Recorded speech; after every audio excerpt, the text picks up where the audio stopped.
At 06:15 hours on May 10, 1945, Oberleutnant Heinz Schäffer stood in the conning tower of U-977, watching 16 of his men climb into rubber dinghies off the coast of Holsnøy Island, Norway. They were the married men, the ones with families waiting back home. Schäffer had given them a choice 5 days earlier when Germany surrendered. Come with him on a voyage that would probably end in death or captivity, or go home now to whatever fate awaited defeated German soldiers. 16 chose home, 32 chose to stay. What those 32 men didn't fully understand was that they had just volunteered for what Schäffer would later claim was a 66-day submerged voyage. Whether they truly stayed underwater that long or surfaced regularly, as American interrogators believed, they were about to attempt the impossible. A steel coffin running mostly on its snorkel beneath the Atlantic while every Allied warship and aircraft in the ocean hunted for them. Schäffer was 24 years old. He had taken command of U-977 in December 1944. Born in Berlin on April 28, 1921, he had joined the Kriegsmarine in 1939 as an 18-year-old. He'd served on U-561 and then U-445 as watch officer, completing 4 war patrols, including one to the Gulf of Guinea. He'd seen the evolution of the U-boat war from German dominance to Allied supremacy. He'd watched friends die. He'd earned the Iron Cross First and Second Class, the U-boat war badge, but he'd never commanded a submarine on a war patrol. His previous command, U-148, had been a small Type IID training boat in the Baltic. Now he commanded a Type VIIC that had been relegated to training after being rammed 3 times, her pressure hull compromised, her batteries at 70% efficiency. The problem wasn't just the distance, it was the timing. Germany had surrendered on May 8, 1945. Every U-boat at sea had been ordered by Admiral Karl Dönitz to surface, report their position, and proceed to the nearest Allied port for surrender. Most did. By May 10th, 156 U-boats had already surrendered. Their crews were being processed as prisoners of war, but Schäffer had heard the propaganda broadcasts. Joseph Goebbels had spent months telling the German people what would happen after defeat. The Morgenthau Plan would turn Germany into a goat pasture. Every German male would be enslaved and sterilized. The victors would destroy German culture, German industry, German identity. Schäffer didn't know if the propaganda was true, but he remembered what happened to German prisoners after the First World War. His father had been captured in 1918. He didn't come home until 1920, 2 years in a French prison camp, 2 years of starvation, rations and forced labor. And that was after a war Germany had lost with honor, not after the discoveries the Allies were making in places like Bergen-Belsen and Dachau. The submarine had left Kristiansand on May 2nd for what was supposed to be U-977's first combat patrol. After 2 years as a training boat, she was finally going to war. Schäffer's orders were to enter Southampton harbour and attack British shipping. It was a suicide mission. Southampton was one of the most heavily defended ports in Britain. A Type 7 submarine trying to penetrate those defences in May 1945 had virtually no chance of survival. The British had radar, sonar, hundreds of escort vessels, and complete air superiority. They had been hunting U-boats for 6 years. They knew every trick, every tactic, every weakness. But Schäffer never had to attempt the mission. On May 5th, while U-977 was north of Scotland, Admiral Dönitz ordered all submarines to cease offensive operations. 3 days later, Germany surrendered unconditionally. The war was over. Schäffer received the surrender order on May 8 through the submarine's radio. The message was clear. Surface immediately. Report position. Proceed to the nearest Allied port. Destroy all secret materials. Do not scuttle your vessel. Most U-boat commanders followed the orders immediately. They had fought their war. They had done their duty. Now it was time to go home, even if home meant a prison camp. But Schäffer gathered his crew in the submarine's control room on the evening of May 8th. The air was thick with diesel fumes and the smell of 48 unwashed men. The submarine was running on the surface in heavy seas. Most of the crew were boys, 18, 19 years old. They had joined the Kriegsmarine expecting glory. Now they faced imprisonment, or worse. Schäffer told them they had three options. They could follow orders and surrender to the British. They could try to reach Spain, which was still neutral, and be interned there. Or they could attempt something that had never been done before. They could try to reach Argentina. Argentina was technically neutral but sympathetic to Germany. Buenos Aires had a large German community, almost 300,000 people. The Argentine government had only declared war on Germany under American pressure in March 1945, just weeks before the war ended. It was a paper declaration. No Argentine forces ever fought German forces. If they could reach Argentina, they might be interned rather than imprisoned. They might even be allowed to stay, to start new lives in South America. The crew voted. It wasn't unanimous, but the majority chose Argentina. The married men asked to be put ashore. They had wives, children. They couldn't abandon them for a voyage that might take months if it succeeded at all. Schäffer agreed. On May 10th, U-977 surfaced near Holsinoy Island. 16 men climbed into rubber dinghies and paddled toward shore. They would all be captured by British forces within days. That left 32 men aboard U-977. One officer, Schäffer. 5 petty officers. 26 enlisted sailors. The youngest was 17. The oldest was 28. None of them had ever made a patrol longer than 2 weeks. Now they were attempting to sail 7,644 nautical miles to Argentina while being hunted by every Allied force in the Atlantic. According to the American interrogation report, of these 32 men, 28 would participate in the traditional Neptune ceremony when crossing the equator. 4 had crossed before. These were young men, most barely out of their teens. They came from all over Germany, Bavaria, Prussia, Saxony, the Rhineland, farm boys and factory workers. Students who had left school to join the Kriegsmarine. They had signed up for glory and adventure. Now they were fugitives. The decision to flee hadn't been easy. Schäffer later told interrogators that his main reason was propaganda.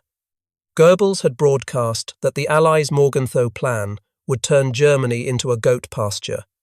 Every German male would be enslaved and sterilized. But there were other factors: the poor treatment of German prisoners after World War I, the hope that Argentina, with its large German community of 300,000, would be more welcoming, and fear. Simple fear of what would happen to them as prisoners of the vengeful Allies. The first problem was fuel. U-977 carried 67 tons of diesel fuel when fully loaded. At economical cruising speed, running one engine at slow speed, she could travel about 9,000 nautical miles. That seemed like enough to reach Argentina with fuel to spare. But that calculation assumed surface running. Submerged, running on electric motors, the submarine's range dropped dramatically. And if they had to use their snorkel, running the diesels underwater, fuel consumption increased by 40% because of the back pressure on the exhaust system. The snorkel was their lifeline and their curse. The device had been invented by the Dutch before the war. The Germans had captured Dutch submarines in 1940 and adapted the technology for their own boats. It was essentially a pipe that could be raised above the surface while the submarine remained submerged, allowing the diesel engines to breathe. U-977 had been fitted with a snorkel in February 1945 during her last refit in Hamburg. The Type VIIC submarine was the workhorse of the German U-boat fleet. 703 were built during the war. They measured 67.1 meters long, 6.2 meters wide. On the surface, they could make 17.7 knots. Submerged on batteries, only 7.6 knots. With the snorkel, maximum speed dropped to 6 knots. The submarine carried 14 torpedoes, 5 torpedo tubes, 4 in the bow, 1 in the stern. An 88mm deck gun for surface engagements. Anti-aircraft weapons on the conning tower. But U-977 still carried all her weapons when she surrendered, proof she had never fired in anger. But the snorkel had problems. It could only be used in relatively calm seas. In rough weather, waves would close the float valve at the top of the snorkel tube, cutting off air to the engines. When that happened, the engines would suck air from inside the submarine, creating a partial vacuum that ruptured eardrums and made it impossible to breathe. The crew called it snorkel torture. The snorkel also limited speed. Maximum snorkel speed was 6 knots. Any faster, and the tube would create so much wake it would snap off. 6 knots meant it would take at least 45 days to cross the Atlantic if they could run continuously. But they couldn't run continuously. They would have to stop to fix mechanical problems, to rest the crew, to navigate. And they would be hunted the entire time. The Allies had divided the Atlantic into grid squares. Every square was patrolled by aircraft and warships. The British and Americans had developed new detection technologies during the war, radar that could spot a snorkel head from 10 miles away. The snorkel itself left a visible exhaust plume that could be seen from 4.5 kilometers, magnetic anomaly detectors that could sense a submerged submarine from the air, radio direction finders that could pinpoint any transmission, sonobuoys dropped from aircraft to listen for submarine engines. The Atlantic had become a killing field for U-boats. In the last 4 months of the war, the Kriegsmarine had lost 120 submarines. The life expectancy of a U-boat on patrol was less than 2 missions. The statistics were terrifying. Of 40,000 men who served in U-boats during the war, 30,000 had died, 3 out of 4. The highest casualty rate of any service branch in any military during World War II. And now Schäffer was taking 32 men into that killing field after the war was over, when any Allied vessel that spotted them would assume they were pirates or war criminals and attack without warning. Schäffer knew the odds. He had been in the submarine force since 1941. He had served as watch officer on U-445 during 4 patrols in the Atlantic. He had seen the evolution of Allied anti-submarine warfare. In 1941, a U-boat could operate on the surface at night with relative safety. By 1943, radar-equipped aircraft were attacking submarines in total darkness. By 1945, U-boats were being hunted by coordinated groups of destroyers, corvettes, and escort carriers using tactics developed over 6 years of war. The second problem was the crew's mental state. Submarine warfare was psychological warfare. Men trapped in a steel tube 220 feet long and 20 feet wide, no privacy, no space, air that stank of diesel, sweat, and human waste.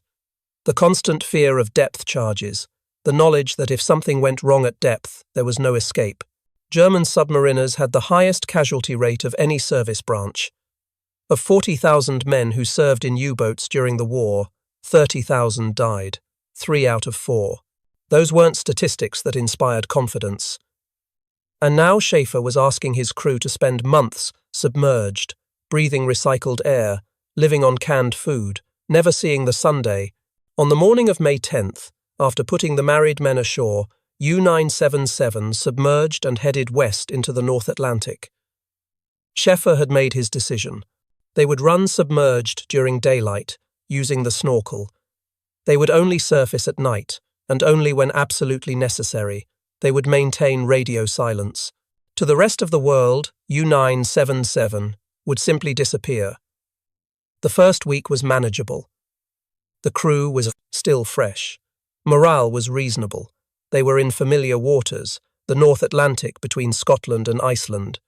Schäffer had sailed these waters before. He knew the currents, the weather patterns, the patrol routes. He kept the submarine at snorkel depth during the day, about 40 feet, and ran on one diesel engine to conserve fuel. At night, if conditions were safe, he would surface briefly to ventilate the boat and charge batteries. But by the second week, problems started. The snorkel float valve began sticking. Every time it stuck closed, the engines would suck air from inside the submarine. Men would collapse as the pressure dropped. Ears would bleed. The chief engineer, a petty officer, had to climb into the snorkel housing every few hours to manually free the valve. It was dangerous work. One mistake, and he would be crushed when the snorkel was lowered. The submarine's batteries were deteriorating faster than expected. They were old, worn from 2 years of training, exercises. Schäffer had requested new batteries in Hamburg, but there were none available. Germany's industrial capacity was collapsing. Now those worn batteries had to power the submarine's electric motors whenever the snorkel couldn't be used.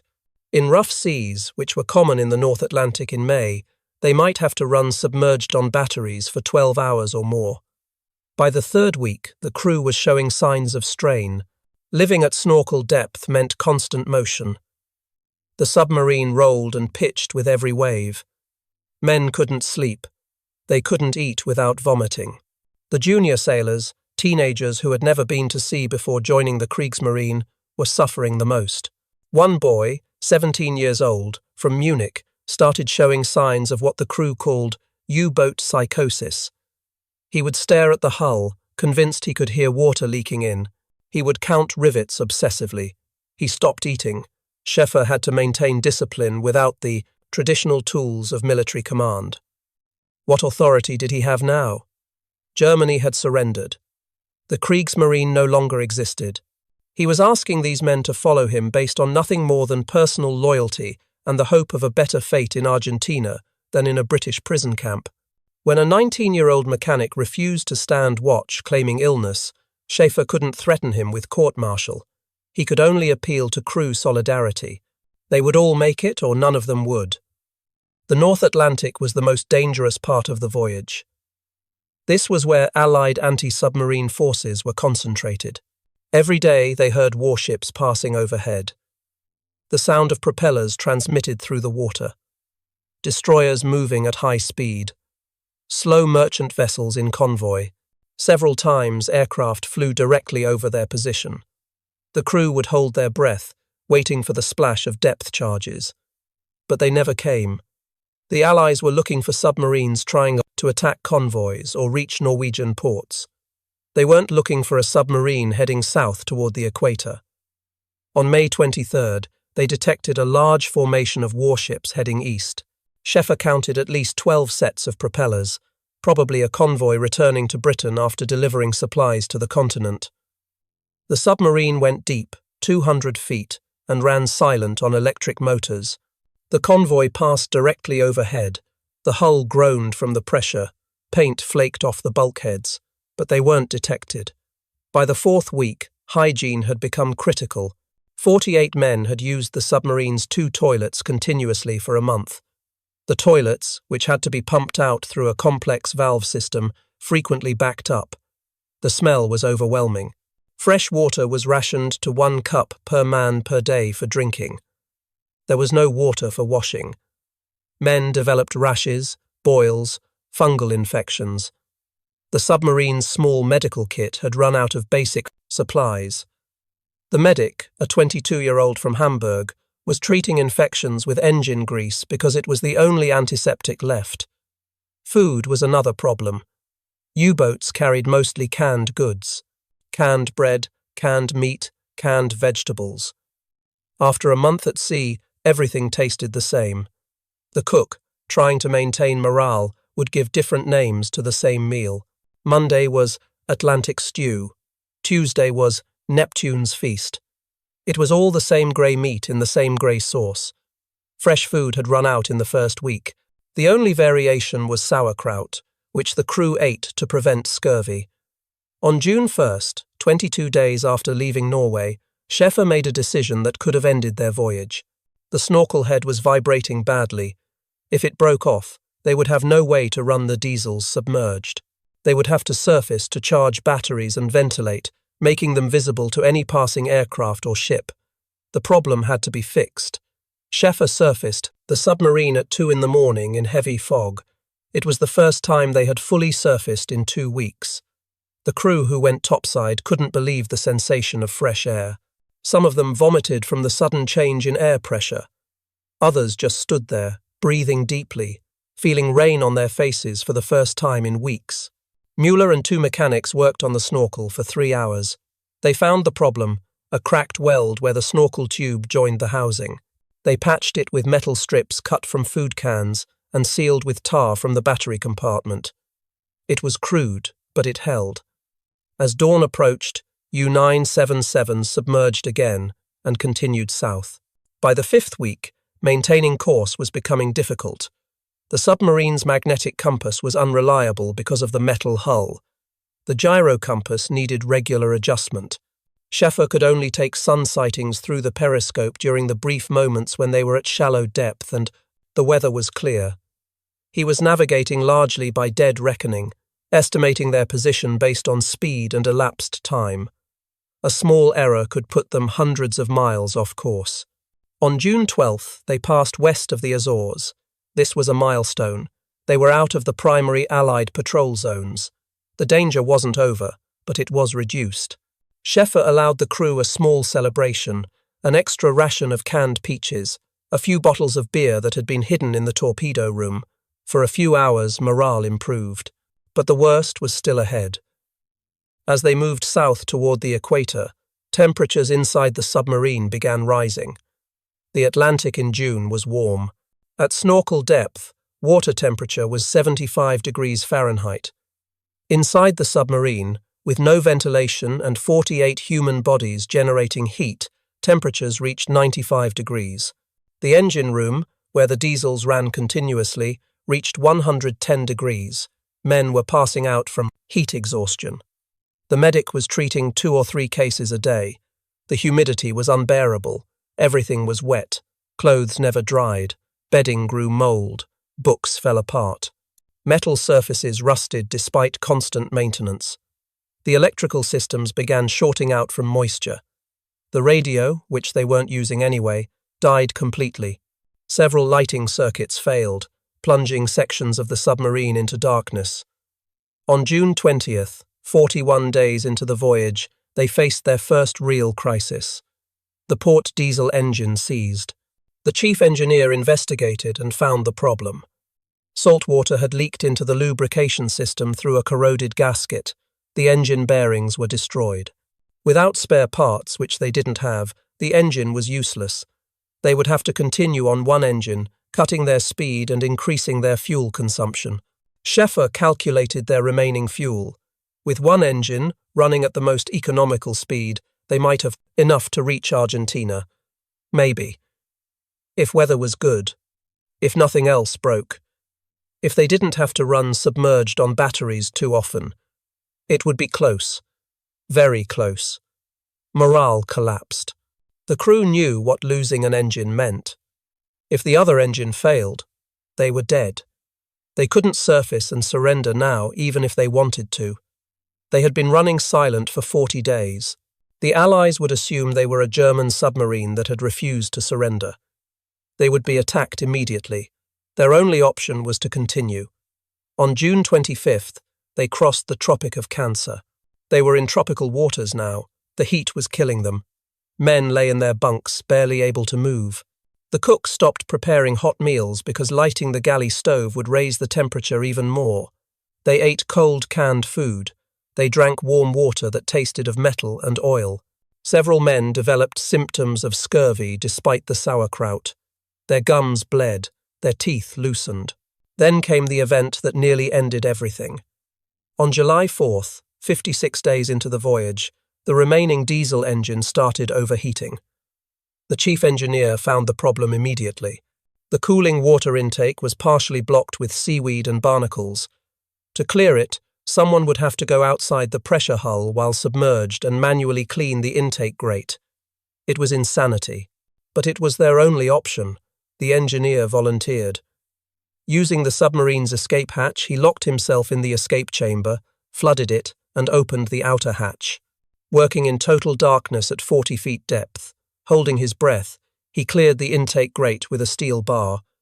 It took him 4 attempts, 4 trips outside the hull. On the last trip, he nearly drowned. The crew pulled him back inside unconscious. The medic managed to revive him. The engine was saved. On July 14th, after 66 days submerged, Schäffer made a decision that violated every principle of submarine warfare. He surfaced in daylight. They were approximately 600 miles west of the Cape Verde Islands. The crew was dying. Not metaphorically, actually dying. 2 men were comatose from heat exhaustion. Others were showing signs of severe psychological breakdown. One sailor had tried to open the torpedo tube from inside, attempting suicide. They couldn't continue submerged. Schäffer surfaced at noon in calm seas under a blazing Sunday. The temperature on deck was over 100 degrees, but compared to the submarine's interior, it felt cool. The crew took turns going topside in small groups. Some couldn't walk without assistance.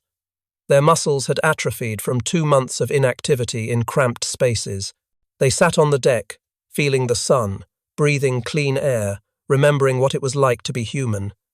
They stayed surfaced for 6 hours. It was an insane risk. Any passing aircraft would spot them immediately. But Schäffer had calculated that they were in a gap between air patrol zones. The Cape Verdes were Portuguese territory, neutral. The nearest Allied base was Dakar, 900 miles away. It was a gamble, but the crew needed it to survive. Later that same day, at 4:30 in the afternoon, they reached the southwest side of Branco Island in the Cape Verdes. For 4 precious hours, from 4:30 to 8:30 in the evening, the submarine anchored. The crew went swimming in the warm Atlantic waters. For men who had been trapped in a steel tube for over 2 months, the sensation of swimming in open ocean was overwhelming. Some cried, others laughed hysterically. They sang German songs on the deck, their voices carrying across the water. It was the first time many of them had smiled since leaving Norway. The American interrogation report would later note this stop with clinical precision. On 14 July 1945, the U-boat anchored for 4 hours, 16:30 to 20:30, on the southwest side of Branco, in the Cape Verdes. The crew went swimming and also sang for a while on deck. What those dry words didn't capture was the desperation, the joy, the brief return to humanity for 32 men who had been living like rats in a sewer. That evening they submerged again, but Schäffer changed tactics. They would run on the surface at night, submerging only during daylight. It was still dangerous, but less dangerous than continuing the snorkel passage. The crew's physical and mental state wouldn't survive another month underwater. On July 23rd, they crossed the equator.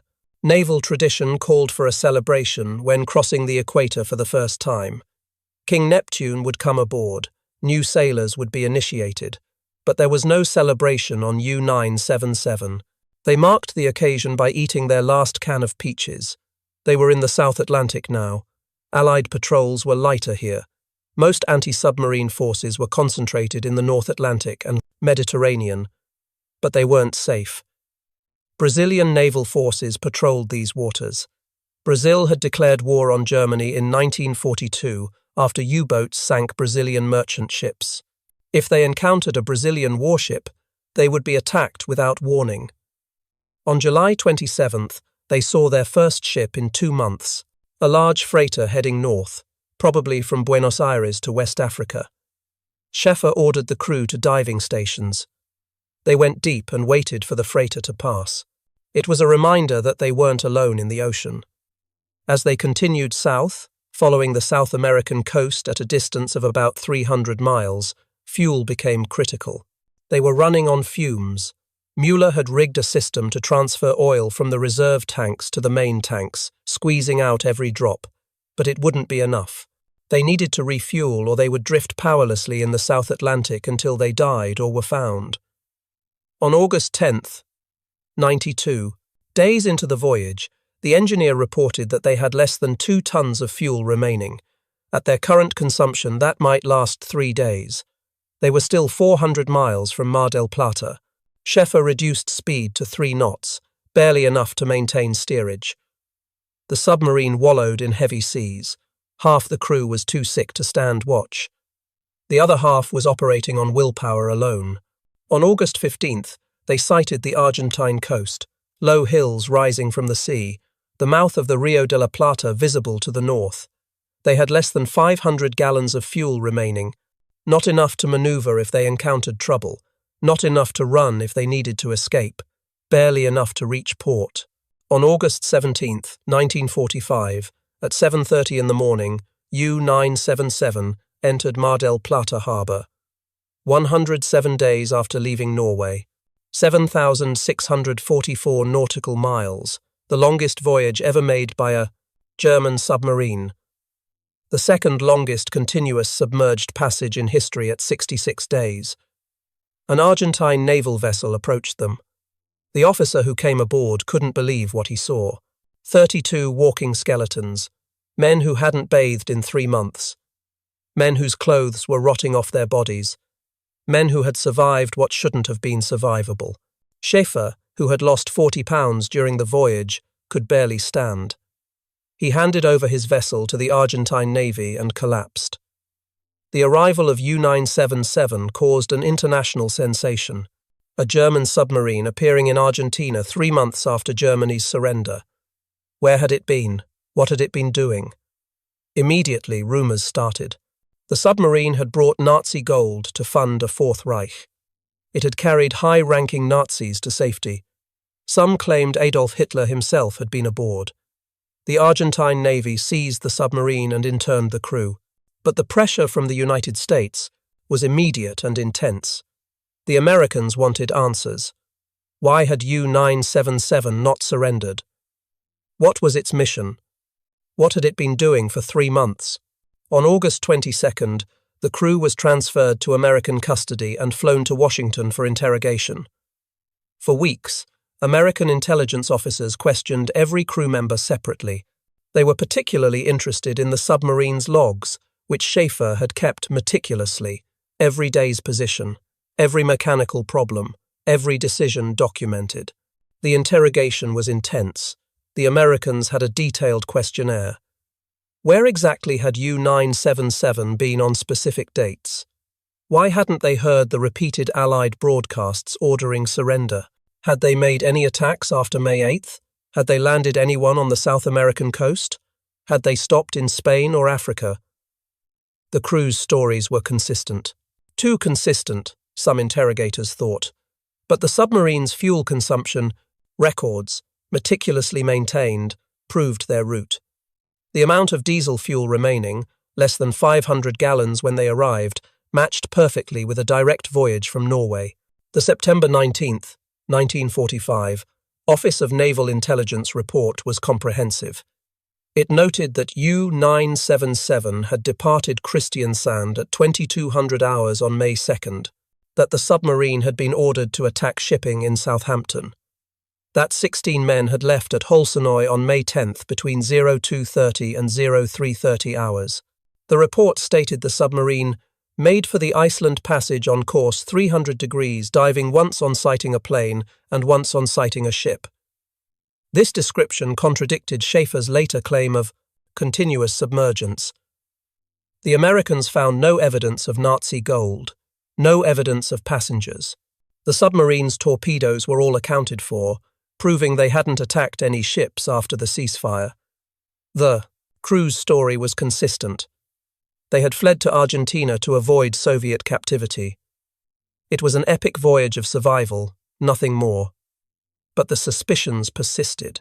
How could a damaged Type 7 submarine with worn batteries and 70% efficient engines make such a voyage? How could 32 men survive 66 days submerged? The official U.S. Navy report, issued on September 19, 1945, expressed skepticism about the 66-day submerged passage, noting that the crew had provided conflicting accounts of some details. The Brazilian Navy accused U-977 of sinking the cruiser Bahia, which had exploded and sunk on July 4, 1945, killing 336 men. The timing was suspicious. U-977 had been in the area, but investigation proved the submarine couldn't have been responsible. On July 4th, U-977 had been 600 miles away, dealing with its engine crisis. The Bahia had sunk due to an accidental ammunition explosion. The truth about the Bahia was tragic. The light cruiser, built between 1907 and 1910, had been conducting anti-aircraft gunnery practice. Crewmen were firing 20mm Oerlikon cannons at a kite being towed behind the ship. One gunner aimed too low. The shells struck depth charges stored on the Bahia's stern. The ship lacked guide rails that would have prevented the guns from being aimed at the ship itself. The explosion was catastrophic.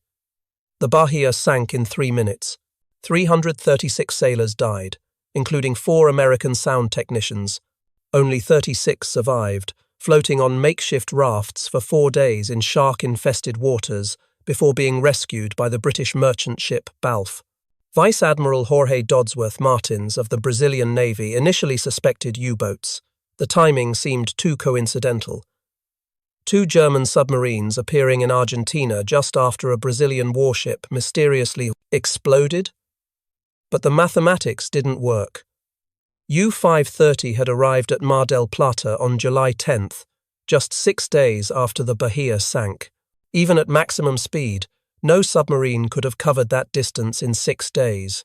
As for U-977, the submarine's logs, which unlike U-530's had not been destroyed, showed it was nowhere near the Bahia when she exploded. By October 1945, the Brazilian Navy officially concluded the Bahia's loss was accidental. But the suspicion had added another layer to the conspiracy theories surrounding U-977. First, they were accused of carrying Hitler, then of sinking Allied warships after the ceasefire. The truth was simpler. They were just trying to survive. Schäffer and his crew were held in American custody for 6 months, then transferred to Britain for further interrogation. The British were particularly interested in whether U-977 had landed anyone in Norway or Ireland before heading to Argentina. Again, no evidence was found. The submarine's fuel consumption records proved it had made a direct voyage from Norway to Argentina. In 1947, Schäffer was released and returned to Germany. He found a country in ruins. His hometown of Berlin was divided between 4 occupying powers. His family's home had been destroyed in an air raid. His father had died in 1944. His mother was living in a refugee camp. The Germany he had tried to escape to Argentina to avoid seeing destroyed was gone. Most of his crew was also released by 1947. They returned to Germany to find similar devastation. The youngest crew member, the 17-year-old from Munich who had suffered psychological breakdown during the voyage, spent 2 years in psychiatric treatment. The medic who had kept the crew alive went to medical school and became a doctor. U-977 itself was towed to the United States for examination. The Navy studied the submarine extensively, particularly interested in its snorkel system and how it had managed the long submerged passage. In November 1946, the submarine was used as a target for torpedo practice off Cape Cod. It sank in 300 feet of water, its exact location lost to history. Schäffer wrote a book about the voyage in 1952. U-977, 66 Days Underwater, became an international bestseller, translated into a dozen languages, but the book only fueled more conspiracy theories. Why had Schäffer really fled to Argentina? What wasn't he telling? Every few years, a new theory would emerge. Hitler had escaped. Martin Bormann had been aboard. Nazi treasure had been hidden in Argentina. In 1953, Schäffer moved to Argentina permanently. He said he felt more at home there than in divided Germany. He worked as a businessman in Buenos Aires, married an Argentine woman, had 3 children. He rarely spoke about the voyage in his later years. When asked about the conspiracy theories, he would say, "We were young men who didn't want to die in a prison camp. That's all, nothing more." But the questions persisted. In the 1970s, several books claimed U-977 had made a secret stop in Antarctica, where a Nazi base had supposedly been established. The evidence was non-existent, but the story wouldn't die. Authors like Ladislas Chabot, who had started the Hitler escape rumors with his July 17, 1945 article in the Argentine press, continued to profit from sensational claims. In the 1990s, Russian documents allegedly proved U-977 had carried Nazi gold. The documents were forgeries, but they made headlines worldwide. What frustrated Schäffer most was that the real story, the true achievement of keeping 32 men alive during a 107-day voyage in a damaged submarine, wasn't enough for people. They wanted secrets, conspiracies, hidden, Nazi treasures. They couldn't accept that it was simply about survival. In his book, published in German in 1952 as U-977, 66 Days Underwater, Schäffer tried to set the record straight. But even his own account contained embellishments, like the claim of continuous submergence that American interrogators had found questionable. The truth was both simpler and more remarkable than any conspiracy theory. 32 men in a damaged submarine had made an impossible voyage to avoid captivity. Whether they truly stayed submerged for 66 days, as Schäffer later claimed, or surfaced regularly as American investigators concluded, they had pushed their submarine and themselves beyond all rational limits and somehow survived. The last surviving crew member died in 2009. He was the radio operator, who had maintained the submarine's equipment despite having nothing to transmit for 3 months. In his final interview, he said he still dreamed about the voyage, the darkness at snorkel depth, the sound of water rushing past the hull, the smell of diesel and sweat and fear. "It never leaves you," he said. "Those months underwater change who you are forever." Today, the voyage of U-977 is studied in naval academies around the world, not as a model to follow, but as an example of what desperate men in desperate circumstances can achieve. Schäffer's claimed 66-day submerged passage, if true, would be one of the longest in non-nuclear submarine history. The 7,644-mile voyage on one failing engine with damaged batteries and worn-out equipment should have been impossible. Modern submarine commanders, working with computer simulations, have tried to recreate the voyage using the same parameters: fuel consumption, battery capacity, mechanical failures, weather conditions. The simulations consistently show the submarine should have run out of fuel 1,000 miles from Argentina. It should have suffered catastrophic mechanical failure. The crew should have succumbed to carbon dioxide poisoning or psychological collapse. The voyage has been studied extensively. In 1991, the Argentine Navy conducted a detailed analysis of U-977's route using the original logs. They concluded the voyage was possible, but required extraordinary seamanship and luck. The submarine had arrived with less than 500 gallons of diesel fuel remaining, perhaps 2 days of running at most economical speed. If they had encountered storms that forced them to run submerged for longer periods, if the remaining engine had failed completely, if they had been detected by any of the dozens of Allied patrols they must have passed, the story would have ended differently. What made the voyage possible wasn't just technical skill but psychological endurance. Submarine warfare was as much mental as physical.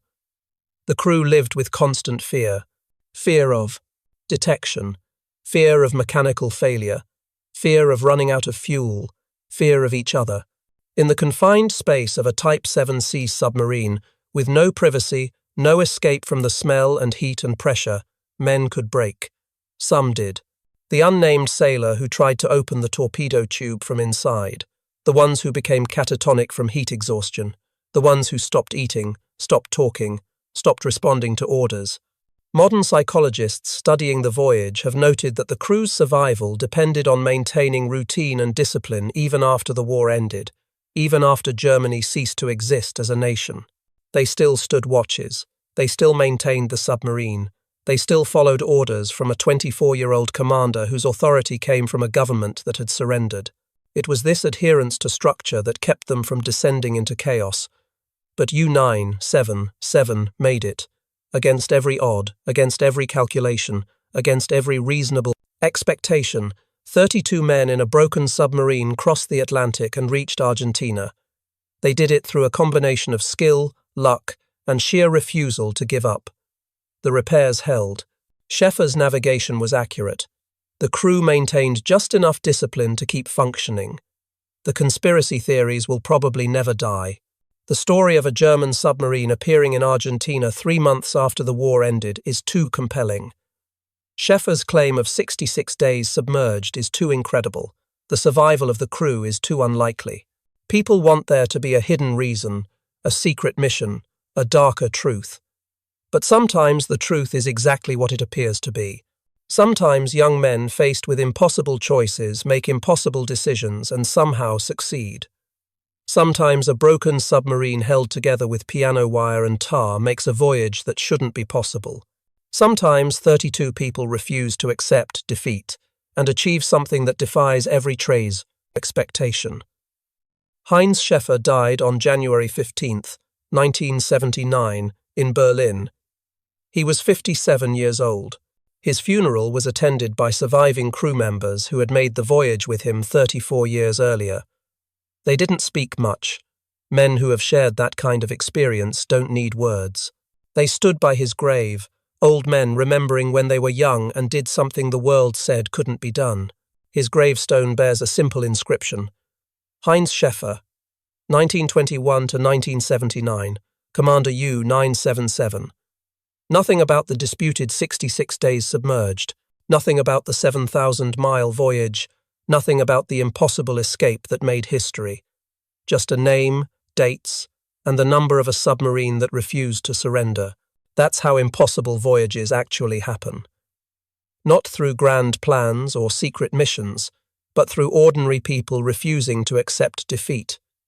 A young commander who chose Argentina over captivity. An engineer who fixed engines with salvaged parts.